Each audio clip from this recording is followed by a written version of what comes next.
Hi, my name is William, and today I'm answering some interview questions just to help me along the process with my job prep course and get me a little more used to the questions that I could be expected to answer during an actual UX designer job interview. So, firstly, I applied to a job as a junior UI UX designer with a company called Kyndryl, and the job application or the job description is pretty generic for what you could expect of a UI and UX designer job. It listed all the things that are normally expected from UX designer and taught in UX boot camps, such as the normal process steps that someone would be expected to follow. Nothing really jumped out at me as weird or unique about this one. It seemed pretty normal with what I'm expecting. Kyndryl itself is an IT solutions company for a bunch of different clients, and they have jobs in New York, Colorado, Texas, a bunch of other places around the globe, really. So I'm going to get started with answering the questions now. The first one is, tell me about yourself. Well, I am incredibly motivated by two things. The first one is problem solving. For as long as I can remember, I've loved solving puzzles as a kid, whether it was physical toys, in video games, and then even into workspaces as I've gotten older. Just I get an immense amount of joy and dopamine from solving problems. This is the way I am.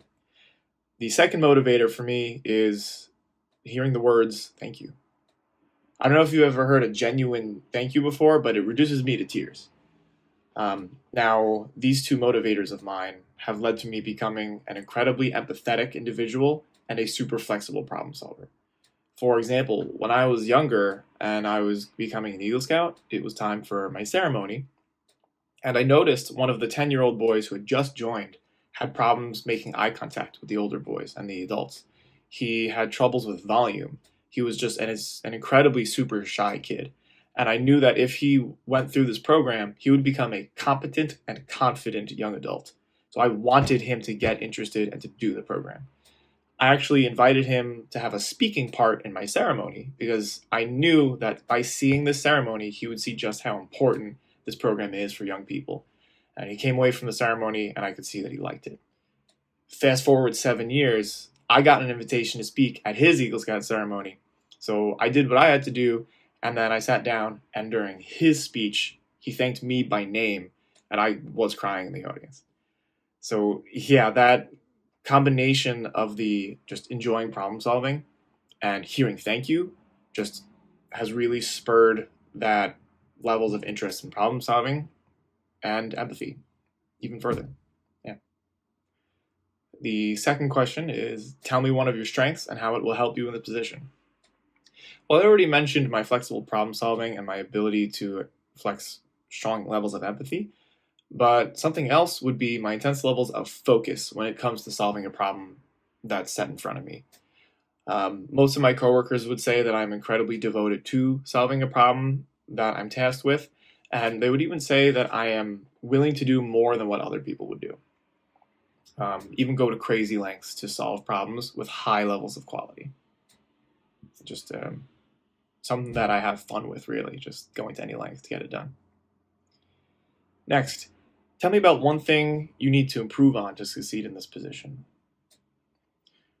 Well, honestly, I have not been able to get much experience in photo editing.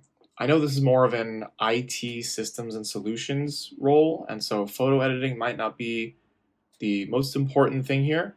However, it's something that I recognize I lack experience in. I really want to get some experience in Photoshop or Illustrator with the Adobe Creative Cloud, but it's simply been too expensive for me, and so I really haven't been able to get that experience. I do have experience in other programs such as Figma, Miro, FigJam, Sketch, but they just don't have the same levels of photo editing that Adobe Illustrator and Photoshop have. So that's something I'm really looking to improve in the future. The next question is, what are your salary expectations? Well, I've done a lot of research online and I've found that the average starting salary range for junior UX designers is really anywhere between like $80,000 a year and like $120,000 a year, depending on your application package, how you are as an applicant, as well as your location. I live in New York and I'm applying for a New York role, so I know that range is a little bit higher. And then, due to my high levels of empathy, flexible problem solving, and my ability to focus intensely on the task at hand, I do think that places me a little bit above the average candidate for the role.